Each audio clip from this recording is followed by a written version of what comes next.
Hi, I'm Emily and welcome to the Pepper Knits Knitting Podcast.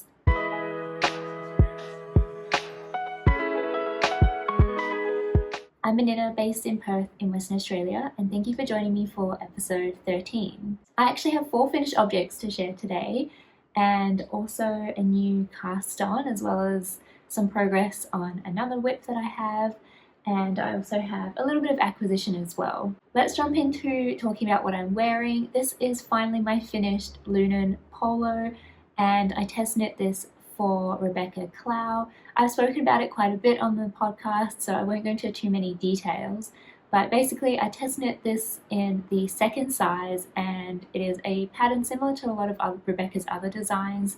There are lots of options.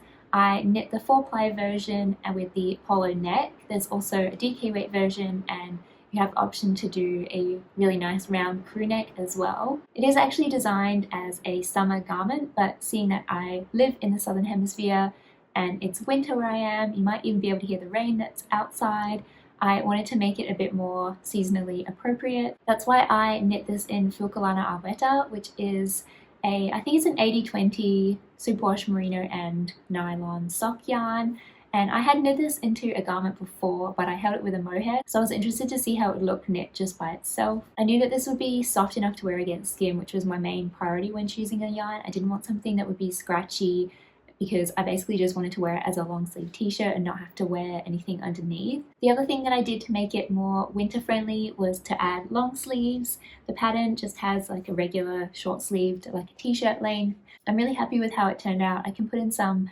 photos of me wearing this as well, and it also has a really beautiful shoulder detail at the back, which features in a lot of Rebecca's designs. The other modification that I made apart from the long sleeves was to do some folded over edges. I just did that for the hem and also for the cuffs on the sleeve, and I'm quite happy with how that turned out. I think it also looks really nice in the 1x1 rib. I think it's quite a seamless transition from the 3x1 to the 1x1 rib, but I think the folded over edges mimic the collar really well, and I like how they kind of tie in the whole garment together. So since the last episode, I think I had pretty much finished all the knitting. I was just a bit unhappy with one of the sleeve cuffs. I think I had knit it a little bit too long, so I've since gone back. I ripped out a few rounds and bound it off again, and then I reblocked the whole garment just to make sure I was happy with the fit of everything. I do find that the back neck still sits quite low on me. I don't know if it's just me. I did mention it in the test group just to say that the back neck is sitting quite low on me, but honestly that's probably more to do with my curvy spine and my shape rather than the design, because nobody else said, oh, I have the same issue, so it's probably just a me problem. I did try and fix that by adding in some elastic into the collar. It's not that noticeable when it's on. Definitely when I'm not wearing it, you can see that the collar is a bit wrinkled and cinches in a bit, but when it's on, it does seem to flatten out. I basically just sewed in some black shirring elastic into the seam here. It's not that visible, but I think it just helps bring the collar in a little bit. It still does sit quite far back though, so as long as I have my hair down, or if I'm wearing a scarf, it doesn't bother me. If the back of my neck is bare, I do get quite cold. I'm thinking it might also be that I just knitted a size too big. Perhaps if I've gone down to the size 1, which corresponded better to my bust circumference and what I would have knit if I had known that that was the size. I'm thinking that then there wouldn't be too much fabric here, especially the shoulders. I don't have particularly broad shoulders to like bulk this out anymore. Maybe that's why it's too wide and it just falls backwards on my body. So I'm not too sure about that. Yeah, it's something that I'll consider for the next version that I make, because I do want to make one in a more summer friendly fiber. So I'll probably go down to the first size. For this wool one, I think the amount of ease that I have is really good. I don't think I would want it too tight, being that it's a mostly wool garment. But for something in a bit more of a plant-based fiber, I think that a tighter fitting around the bust would be okay. I'm filming at an awkward time, so the sun's kind of coming through here, but hopefully this will be okay for a little bit longer. I think that's pretty much all I have to say about this Lunan. I have spoken about it a decent amount, so I won't go into too many other details. But yeah, I'm quite happy with the finished result, and I have been getting quite a bit of wear out of it. It's really good for winter days that we have here that start off cold in the morning, but inevitably they get to 18 or 20 degrees in the afternoon. So it's a bit hot to wear a huge bulky sweater all throughout the day. Yeah, so I'm finding that this is quite comfortable to wear. The pattern was released on Friday, so if you wanted to make your own version, you can purchase the pattern now. Moving on to my next finished object, it is my All My Figure sweater by Steiner Jorgensen, also known as All My Knits on Instagram. So here is the finished sweater. It definitely looks very different when it's just held up like this versus when it's put on. So I'll put it on and show you how it looks now that it's finished and blocked, and go through some of the details of this project. So as you can see, this is a very form-fitting, basically long sleeve t-shirt. I wouldn't really say it's a sweater because it is quite thin, but it is knit in all over 2x2 rib, and it is shaped with increases and decreases to form this really beautiful shaping around the body. So I knit this in Drops Baby Merino, which I had frogged from a previous project, and I knit the size B with modifications to suit my waist, my hips, and also my height. So that is one of the benefits of this pattern, is that it's very adjustable to different sizes, but as I have said previously, it's not graded very well, but if you contact the designer, they said that they will grade it for your measurements specifically. So since the last episode, I have knit both of the sleeves. I've also blocked the whole thing. I haven't worn it yet, but I'm looking forward to getting a bit of wear out of this through the rest of the winter. Here is a better look at how the t-shirt looks. It is very form-fitting, and I was a bit worried before blocking that it would be uncomfortably tight. It is still fairly tight, especially in the sleeves, but I'm thinking this is superwash merino. As I wear it a bit more, especially in the 2x2 rib, I think it will definitely open out and relax a little bit more. It's definitely still comfortable enough to wear, so I'm not too worried if we don't get any more room out of it, but I'm very happy with how it looks now. As you can see, the shaping of the ribbing curves really nicely around the body. The back is very similar as well, and we get the same shaping all throughout the sleeves. There's basically a spiral that looks like it runs all the way around the arm, and I think it's really cleverly done. It also makes for a really fun and engaging knit because you want to keep knitting, and it's broken down into sections, so each time you get through a section and cross it off, you're excited to go on to the next one, and also see how the whole movement of the ribbing progresses as you keep knitting. I also quite like the neckline on this. I think in the pictures it looks a bit more like a mock neck, or you can also knit a full-on like rolled over turtleneck. I really like how high this sits. It's definitely more of like a smaller mock neck. I'm not such a big fan of necks that go up quite high. This was also a really good project to practice my tubular binder for 2x2 rib. I do struggle with 2x2 rib sometimes. I just don't think it looks as good as 1x1, but I'm fairly happy with how this looks. I think this was a really good use of this yarn. I'm really glad that I ended up frogging it from my Spring Fling tee. Even though I really liked how that one looked, it just wasn't a good use of the yarn, and I actually never wore it.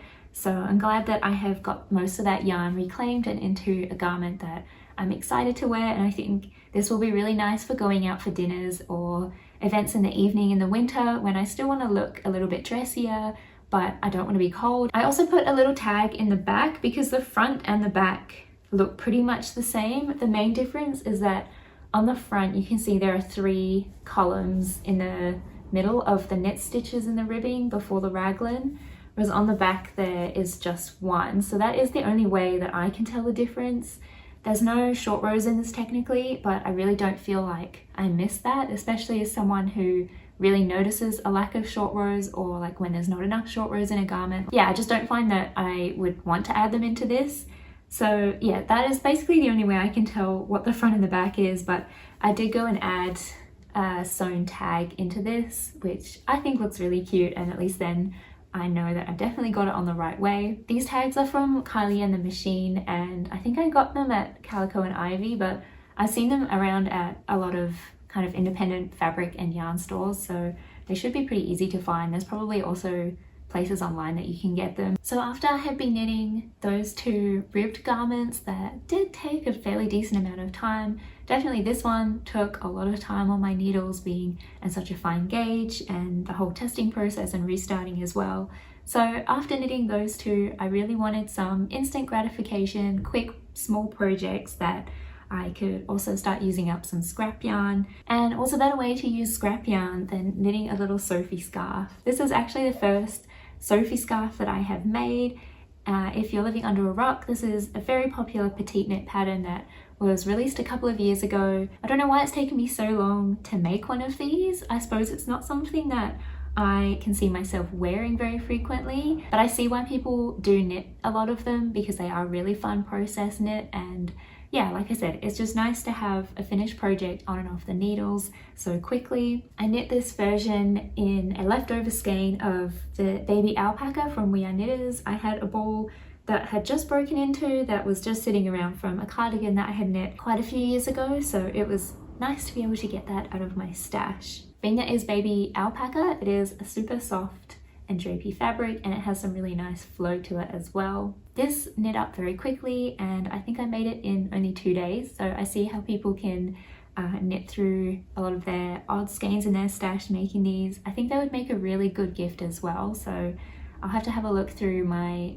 odd skeins and see if there's something in there that I can knit for someone else. I do have to confess that I didn't buy the Sophie scarf pattern. I already own the Sophie shawl pattern, and I just felt a little bit silly buying a pattern for essentially the same construction accessory but at a different size. So I don't actually know if this is the same increase rate. I basically followed the Sophie shawl pattern but just stopped increasing when I had used half of my bowl of yarn. So I did weigh it at the start, and I think I had about 49 grams, and I knit and increased until I had used about just under half. I think I went to about 45%, and I do have a little bit left over, but I just wanted that extra insurance because I didn't want to have to rip out everything or have like a different color sitting at the end. So yeah, I knit about 45% of the skein, and then I started doing the decreases to make essentially a mini Sophie shawl. So like I said, I don't know if it's the same increase rate as the scarf pattern. It does look very similar, so I'd be surprised if they're different. I've almost once or twice just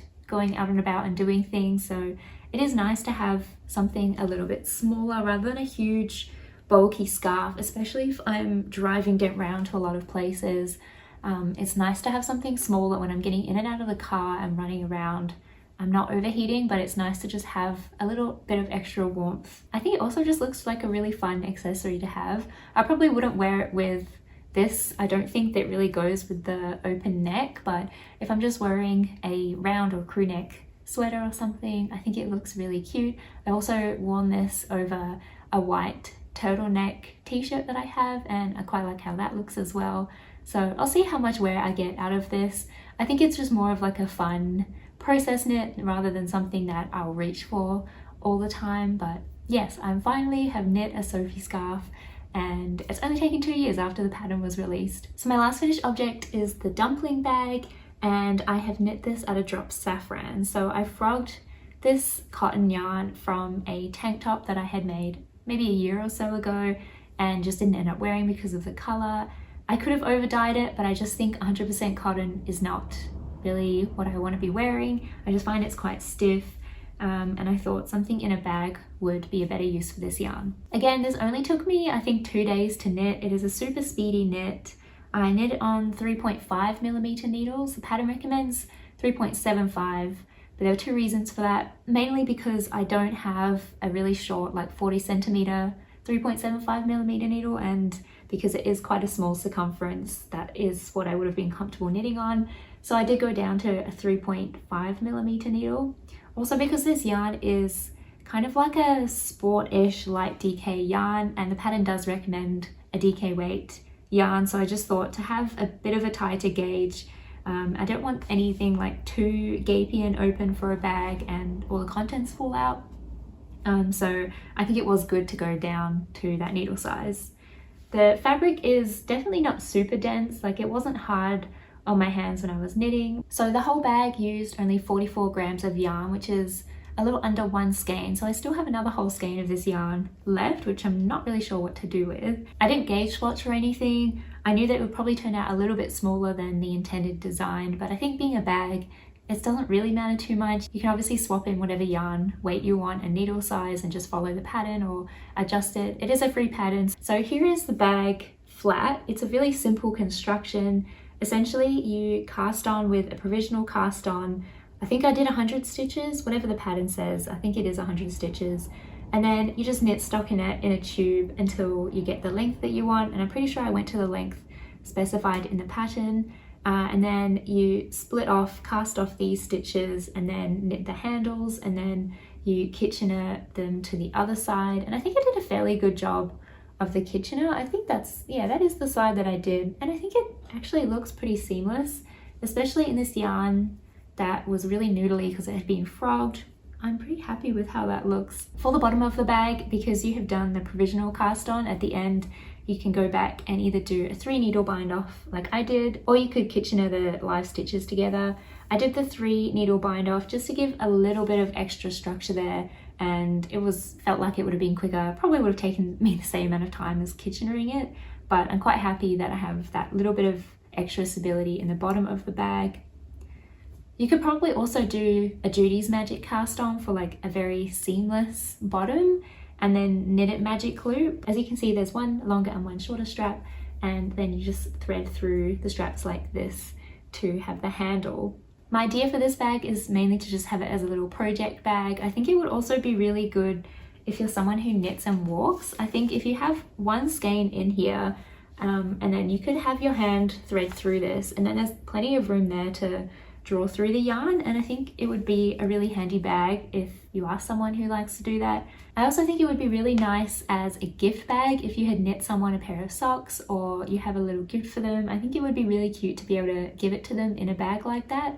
It is a fairly decent size. Obviously, like I said, if you go down to like a sport or a heavy fingering weight yarn and go down needle size, you could just make a smaller bag, or it's a really easy pattern to modify. So those are my finished objects for today's episode. I have 2 works in progress. I'll share the one that I've been working on for quite a while first, and that is my Lanark sweater, which is another design by Rebecca Clow, and it's one that I've knit before as well, and I am finally knitting a version for myself. So here is my Lanark sweater.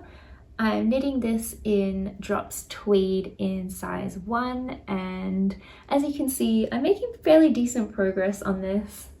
Now that I've finished my other 2 big garments, I'm finally back in the headspace to do another all over texture pattern. I think it was quite a lot to have 3 garments on the go that were all a different stitch pattern. Definitely the 2 rib ones took a lot out of me, so by the time I'd finished those, I just needed a bit of a break, and then I had those 2 quick and easy projects, and now I feel like I'm ready to get back onto this. So as you saw, I have finished the whole front panel, and I have done the ribbing at the bottom, and now I'm just knitting the back panel to the same length. I've also added in the facing for where the zipper goes, just because I had finished a ball of yarn and I wanted to add that in just because I could.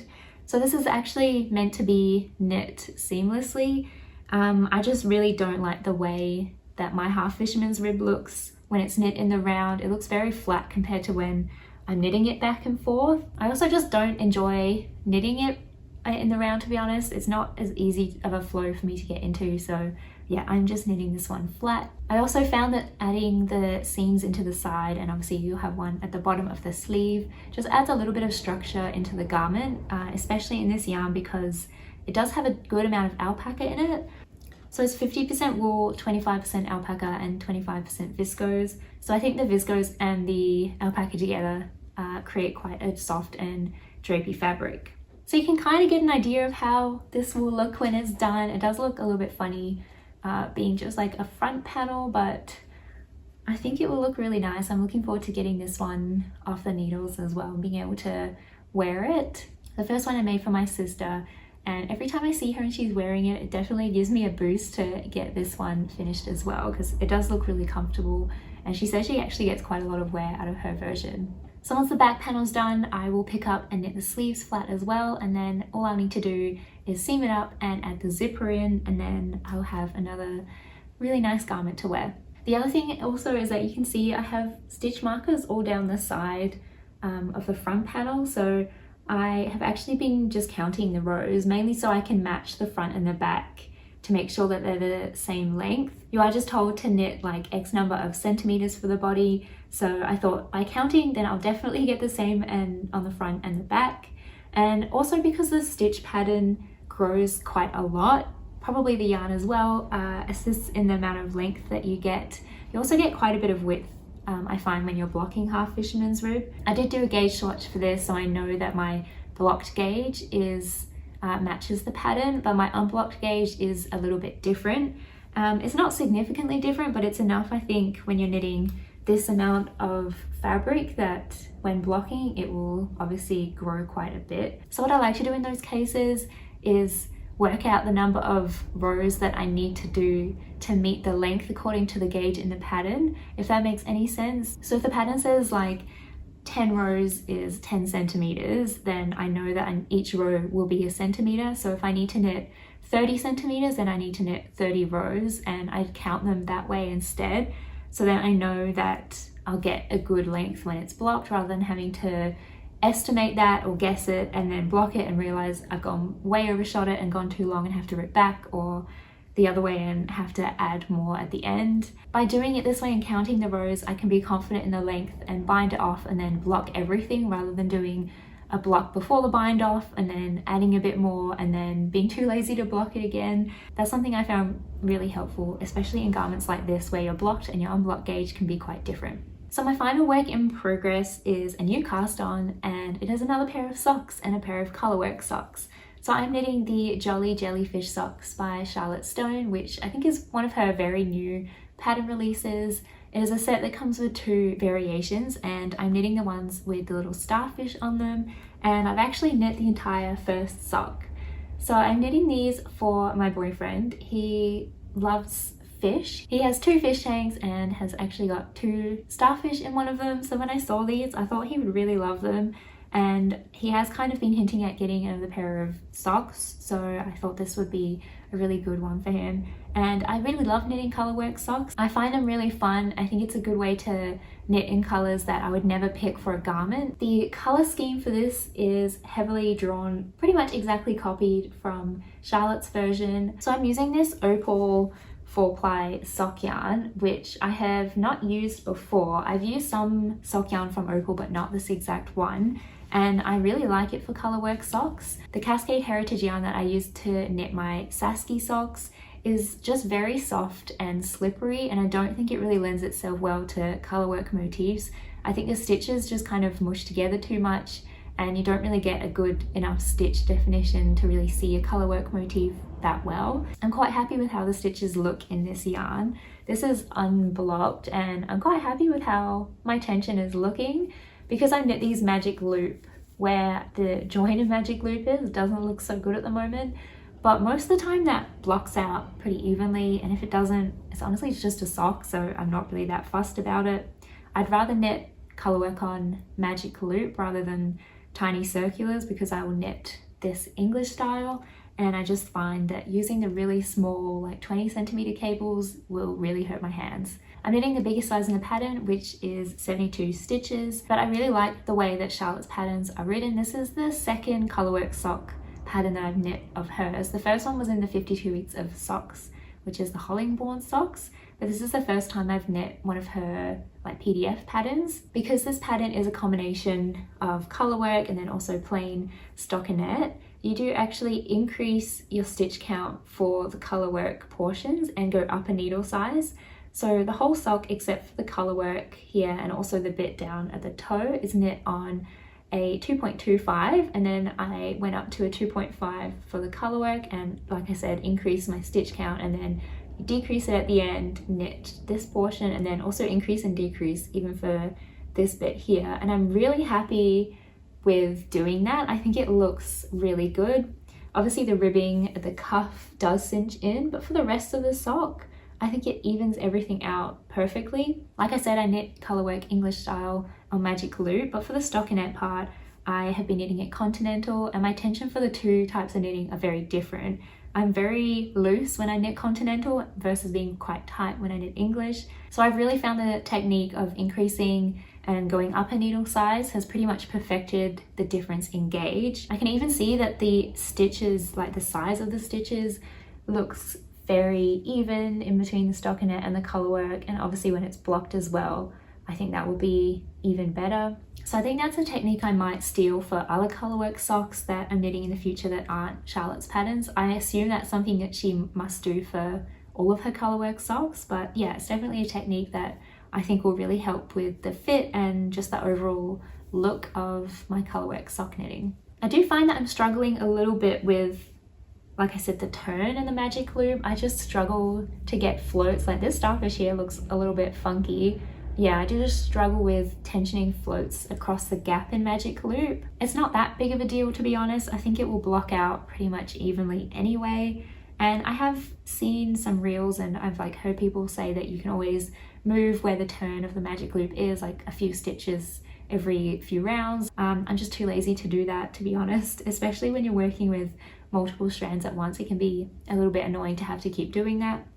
If it's something that really bothered me, I might give it a go, but blocking fixes all my colourwork woes, so it's fine. So I started the second sock yesterday, and as you can see, I went through the whole colourwork very quickly, and I've knit the whole heel flap, and I'm just doing the heel turn now. It won't be too long before he has another pair of finished socks, and I think they look so cute. I'm really happy with how they're turning out, and I really like the colors as well. The only thing with this yarn is that you do have to get 100-gram balls of each color, and especially the light blue and actually all the colors except for the teal. I'm gonna have a huge amount left over, but I think that's okay because it is sock yarn. I can mix and match the different colors and use them as contrast, or probably get a whole pair of socks in my size out of one of the colors. So it does mean that I'll have quite a bit of scraps to add into my stash, but yeah, like I said, because they're socks and I do enjoy knitting colourwork socks, I think it will be good to have a little bit of a collection of different colours that I can use for different types of colourwork socks. So I'm not too worried about that. I know that they'll eventually get used. On the topic of socks, that brings us into my acquisitions. So whilst I placed the order for the opal yarn, I knew I wanted to get some sock yarn to make some more Sasky socks. So my cousins have both requested, probably at the start of the year, a pair of Sasky socks each. I think my mum actually volunteered me to make them a pair. If I'm being completely honest, that honestly sounds a bit more realistic, but I was more than happy to make them a pair. They are just the cutest little socks. I love mine. Like I said, because they're knit in the Cascade Heritage yarn, I don't think the colourwork shines through as best as it could, but I'm excited to make a pair in a yarn that I think would be better for colourwork. So I also got these 3 balls to make 2 more pairs of Sasky socks. I did ask my cousins what colours they wanted. So one would like light blue and cream and the other one wanted brown and cream. So I think the white will be the contrast colour for both pairs. So I just got one of those. That should be plenty of yarn to do 2 pairs of socks as a contrast colour. And then I have this really nice like powdery blue. It's quite a purpley blue, but I think it will look really nice. And then this really nice deep chocolate brown colour. I'm not sure when I'll get around to casting those on. At least now I have the yarn, so when I'm ready to, I can just go ahead and cast them on. After I finish the jellyfish socks, I do have another plan to cast on another pair of socks, but it is actually a secret test knit, which is very exciting. I've never done a secret test knit. It is for Laura from Sunday Morning Knits, and it is a beautiful pattern. I'm really looking forward to getting started on that. I have picked out my yarn. The colors are a little bit different. They're not outside of my comfort zone, but they're just a different kind of combination that I've never gone for before. So when I finish those, I'll probably start on that test knit, and then eventually we'll get back onto the Sasky socks. My cousins live in the Northern Hemisphere, so it's still probably too hot for them to be wearing woolly socks at the moment. So it probably makes more sense for me to knit them as their weather is cooling down. So that's a wrap on today's episode. Thank you for getting this far through the video. I would love to hear in the comments what you've been working on or a project that you're hoping to cast on soon. So thanks again for watching. Bye!